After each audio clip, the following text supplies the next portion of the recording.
He looked taller, older, obviously, but there was something else in his face I couldn't place, until he saw her. We had just stepped inside. I was still holding his duffel bag, hands shaking from 10 years of searching, 10 years of hoping, praying, bargaining with shadows. And then, he froze, stone, his eyes locked onto her, not with recognition, with terror. He took a step back, then another, and screamed, "Help me! Dad, call the police, please!" My heart stuttered. I turned to her, my wife.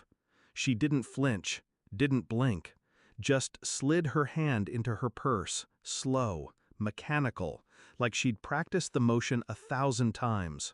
I reached for my phone. She pulled something out, a shape, cold, metallic. I never heard the first shot. The hospital walls were too white, too clean. He was alive. The bullet had missed. Me? Not so lucky.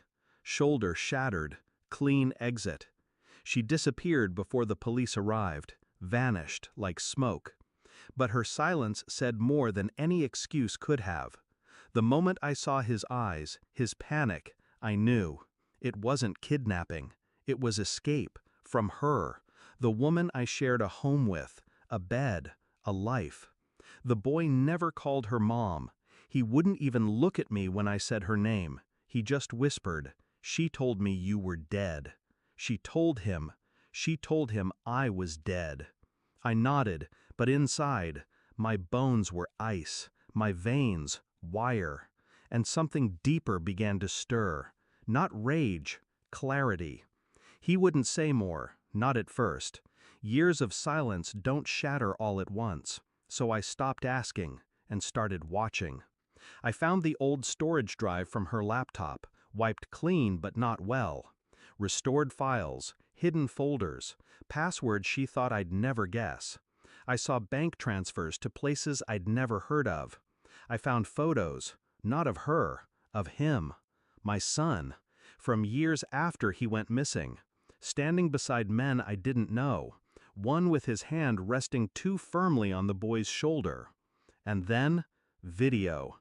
Security footage, time-stamped, blurry, but the voice, crystal clear.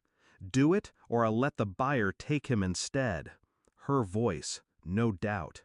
I stared at the screen until my face reflected back in the dark. I didn't feel heartbreak or fury, just the slow, suffocating realization. She never lost him. She sold him. I waited until he was asleep. I watched him breathe, slow, shallow, uneven. Trauma lingers in the body, I know that now. I copied the files, all of them, and sent them to one person, her sister, a lawyer, trusted, cruel when she needs to be. Then I printed a single photo, the clearest one, her, holding his arm behind his back, his face red, eyes swollen. The moment she broke him. And I mailed it. No return address. 2 days later, she walked into the police station, smiling, hair neat, lashes curled.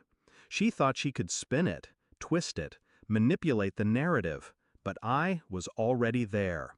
I slid the evidence across the table, no words.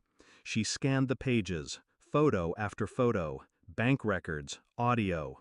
Her skin paled, her jaw trembled. Still, she tried. I did what I had to. I leaned in, voice calm. You did what you wanted. The courtroom was quiet. She didn't cry. She didn't scream. She watched me, stone-faced, as the judge read the charges. I didn't speak during trial, didn't look at her. But the final day, I stood. The room was silent.